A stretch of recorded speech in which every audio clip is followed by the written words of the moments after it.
Hello everyone, my name is Alexis Gerst and today I'm going to be talking with you about leading remotely. So this presentation is really a reflection of my thoughts, ideas, and observations gained from leading during the coronavirus pandemic. At the beginning of the pandemic, I was leading a team of 9 cross-functional team members as a logistics manager.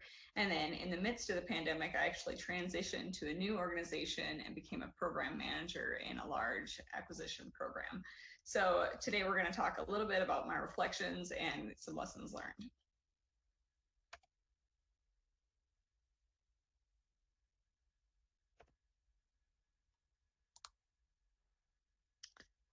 Okay, so before we get too far into it, we have a couple disclaimers to cover.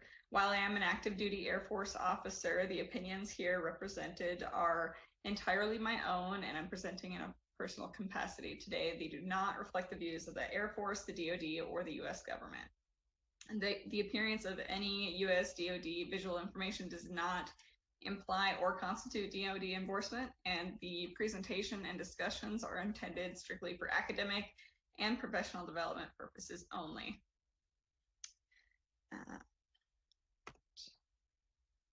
Okay, so go ahead and think back to late March of 2020.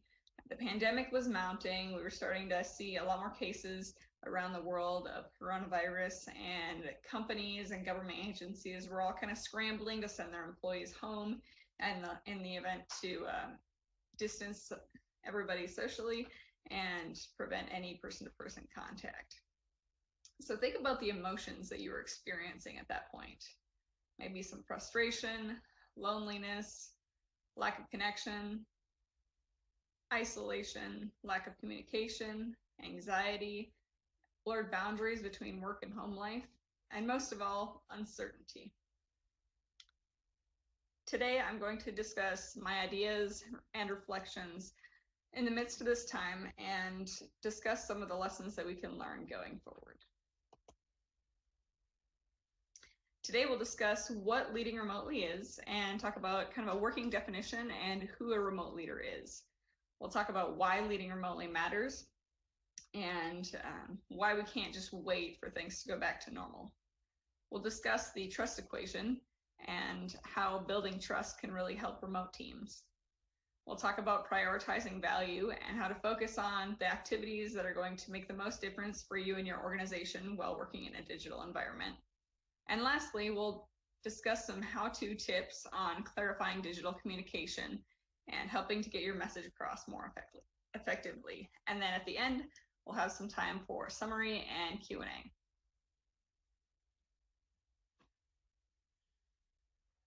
First, let's establish a working definition of what exactly leading remotely is. So a remote leader is anybody who supervises, leads, or otherwise influences people across geographically separated boundaries.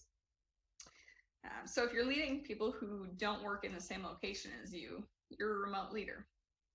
Remote leadership consists primarily of communicating across digital media. So whether you communicate via email, Skype, phone calls, text messages, instant messenger, all of that digital media makes up the primary communications of a remote leader. Okay, so why does leading remotely matter? First of all, remote work might not be a choice.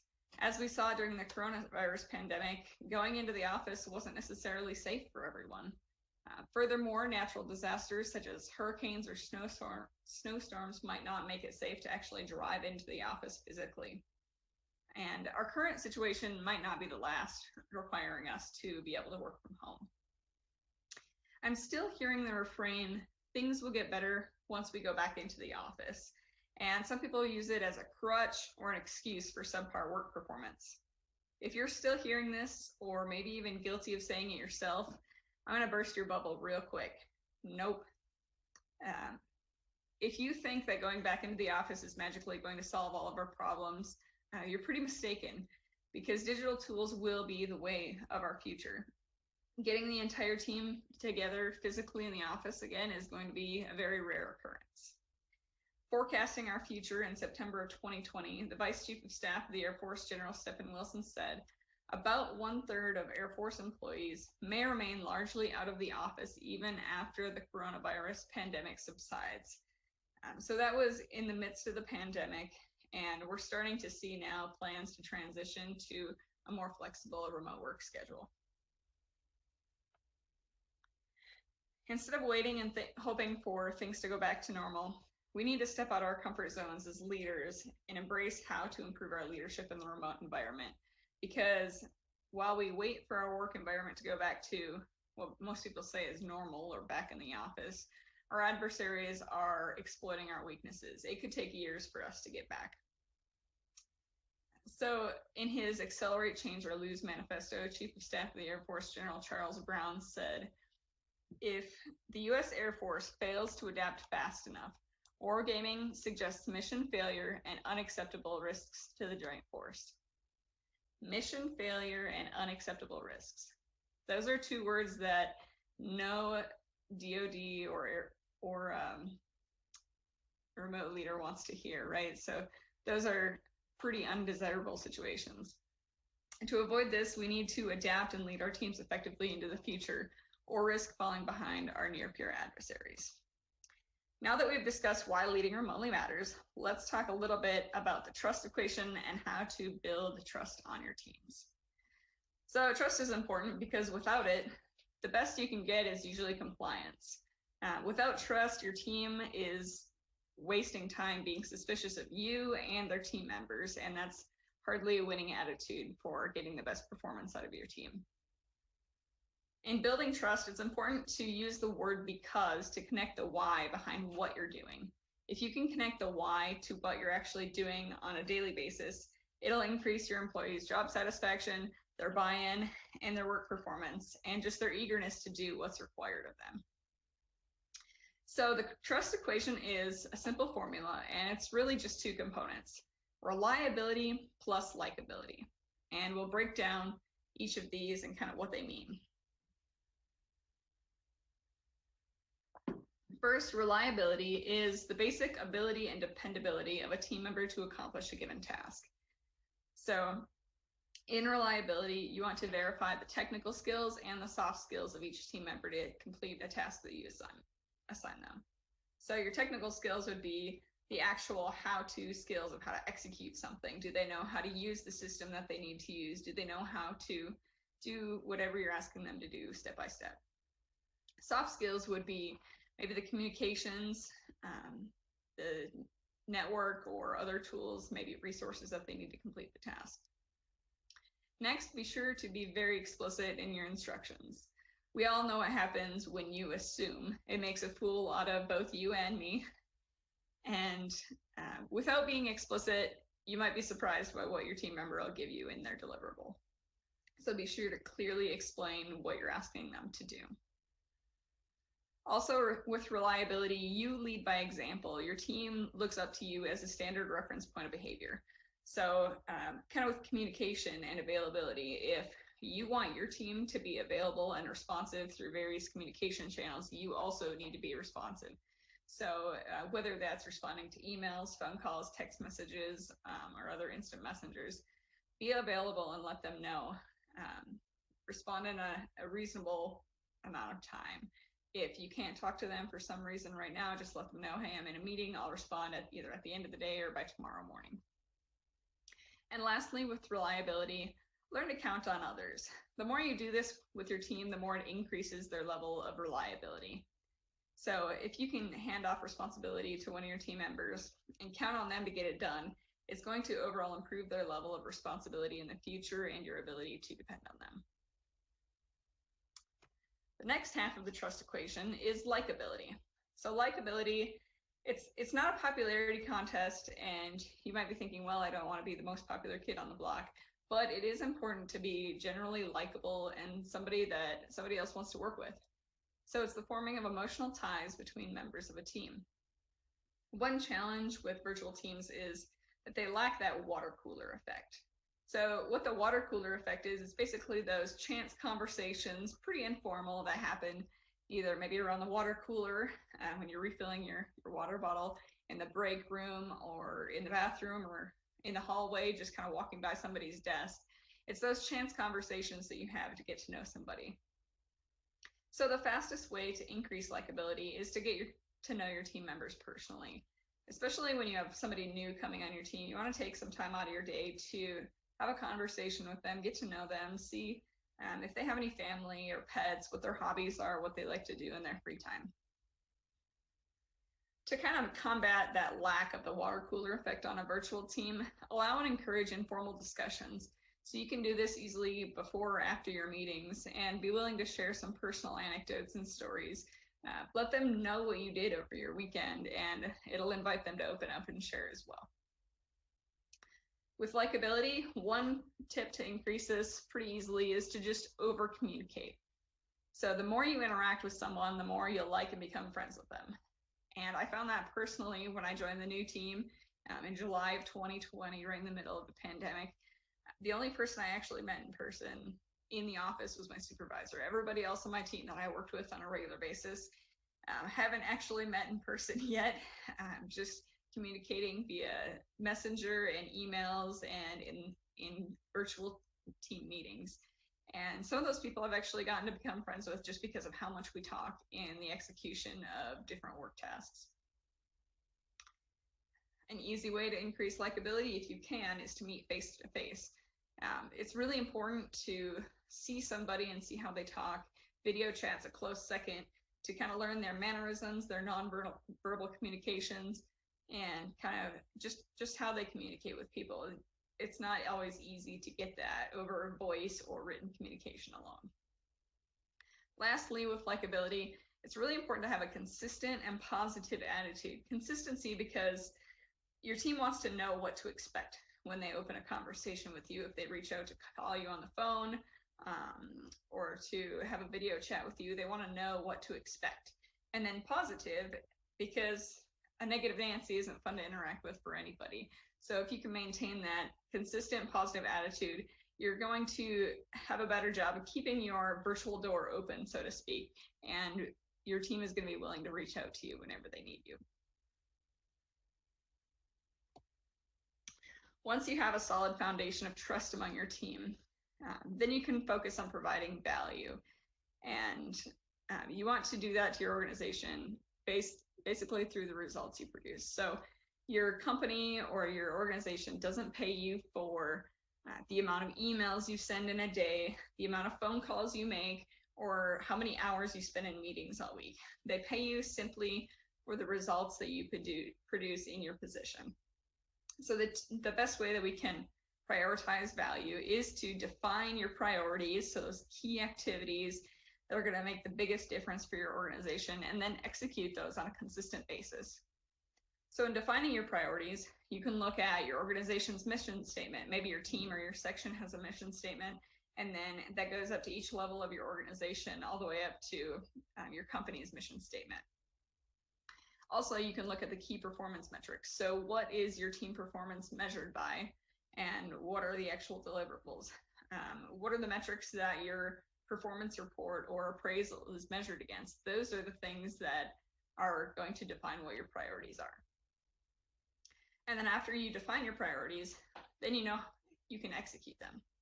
So in executing your priorities, one of the biggest things that I use to be more effective is using time blocking to protect my creative deep work time. So one thing I do is I work on a lot of documents, and sometimes it can be really distracting if people are constantly emailing me and I'm switching which tasks I'm focusing on. So it's easier just to use time blocking and really focus in on that specific task for a given amount of time. So you can do this for 1 to 2 hours and just shut down your email, shut down your messenger, and actually close them out. Don't just minimize them, because if you're constantly getting the pop-up distractions, it'll keep grabbing your attention away from what you're doing. So just eliminate those distractions, close them out, and focus on those value-added activities.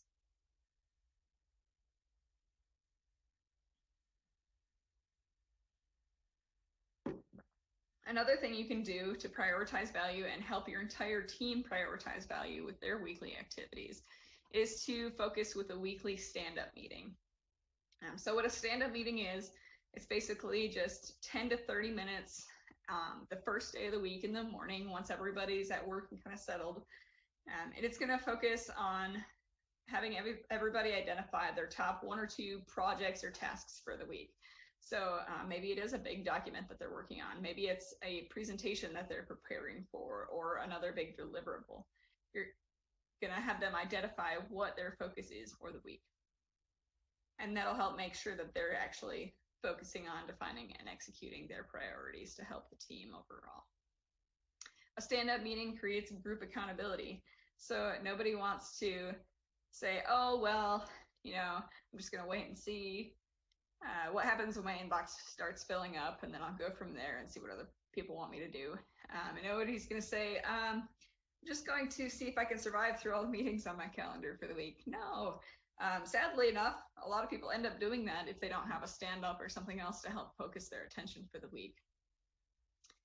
But people are going to want to be gainfully employed. So when you set the example of identifying the key value-added activities, your team is going to want to do the same. So my experience with stand-up, when I first joined the current team that I'm on, they did a stand-up meeting every Monday. And I was just getting started, getting in process. And it felt like everybody else on the team was all like, oh, I've got this really important thing that I'm doing, or this important meeting that I'm going to, or this really cool effort that I'm working on.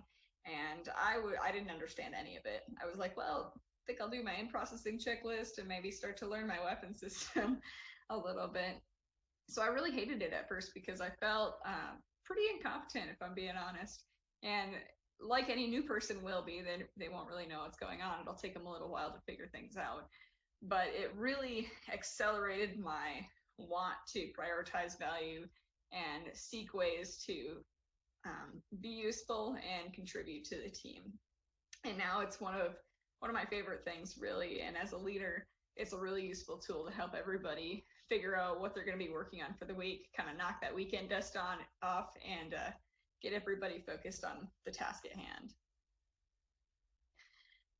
Okay, so now that we've talked about some of the bigger things with establishing trust and prioritizing value for your team, now we're going to get into some really tactical kind of how-to tips on how to clearly communicate in a digital environment. This is one of the biggest challenges I see for remote leaders.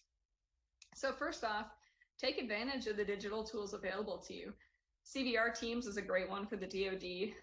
You also have Skype, conference calls, email is a common one across pretty much everybody. And then some private industry companies also have Slack and Zoom that they use to communicate.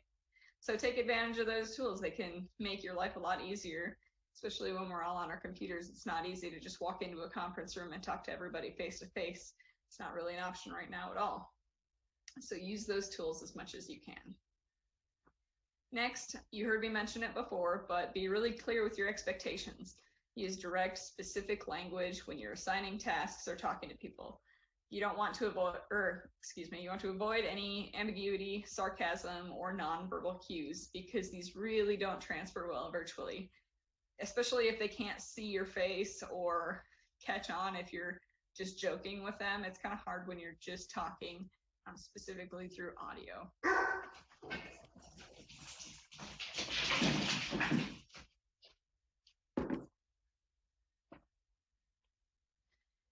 Next, you want to assign responsibility to a specific individual whenever you're giving out tasks. So if you're assigning responsibility for a project, make sure that you give one name that's going to be the POC on it. If you don't, then basically nobody will do it. Out of sight, out of mind when it comes to teleworking. So if you don't see that nobody's doing it, nobody else will see that either. Make sure you assign responsibility and then follow up and hold that person accountable. So probably before the deadline, especially if it's a bigger project, follow up with them, see if they need any additional resources, and check in on their progress. When you are delegating and assigning responsibility, be sure to write it down. So that could be in meeting minutes or in an email that you send to the individual. Lastly, with this one, always set deadlines. It kind of goes right into assigning responsibility. So many of you have probably heard Parkinson's law before. Work expands to fill the time available. So if you don't assign a deadline, it'll just take as long as your team member thinks it should maybe take, or it might get pushed to the bottom of their priority list. So if you assign a deadline, it'll keep it front of mind and encourage your team members to put in that effort up front. If you don't know how long something should take when assigning a deadline, just ask your teammates. One example of this when I was a new logistics manager was engineering tasks and documents. I had no idea how long it took to complete a document, get it routed, and signed. So I just asked, how long is a reasonable amount of time? How long do you think this should take? And then set your deadline accordingly. Okay, I have an entire slide dedicated just to emails because they're so prevalent in our digital communication. Emails are the one method of communication that pretty much everybody uses. And because of that, we have a ton of them. So the first thing that I want you to know is that nobody really reads your emails anymore. Most people just scan really quickly to get to the point. There are so many emails in a given day that they don't really have time to read through everything. So just kind of understand that up front. They're probably not going to read your entire email word for word unless it's something like really important that they need to dig into the details. With that, you want to keep your email short and concise. Get to the point in the first paragraph and use as few words as possible. Use a bottom line up front, bluff if necessary, and then provide more context or detail afterwards if necessary. With that, highlight your call to action. So you probably have a reason for sending the email, otherwise you shouldn't be sending it. But really, with this, what do you want your reader to do when they see the email? Is it just for their information because you want them to be aware of what's going on? Do they need to answer a question? Do they need to respond to a tasker? Do they need to complete some other task? Do you want them to email you back? Make sure that they know and it's very clear to the reader what you want them to do. And then lastly, use the subject line to catch the reader's attention. So with how many emails we get coming into our inboxes, it's important to know what the email is about before we even click on it. So use a couple of keywords and kind of explain what it's about so that your reader knows if they need to open it up right now or if it can wait for a little bit. Okay, so today we talked about what is leading remotely. We talked about a working definition of remote leadership and who a remote leader is. We talked about why leading remotely matters and how it might not always be an option in the future. We talked about the trust equation, reliability plus likability, and a couple of tips to improve on either one. We discussed prioritizing value and how to define and execute on your organization's priorities to really earn your paycheck. And then lastly, we talked about clear digital communication with some tactical tips on how to make sure that you're getting your message across effectively. Here's a couple references I used. We had the 2 quotes, and then Osmond's Influencing Virtual Teams is a great quick read for you guys if you're looking for some more tactics on how to get things done remotely. Okay, and that concludes our discussion. We'll open it up for some questions. This kind of just starts the conversation about remote leadership and how we can do better going forward.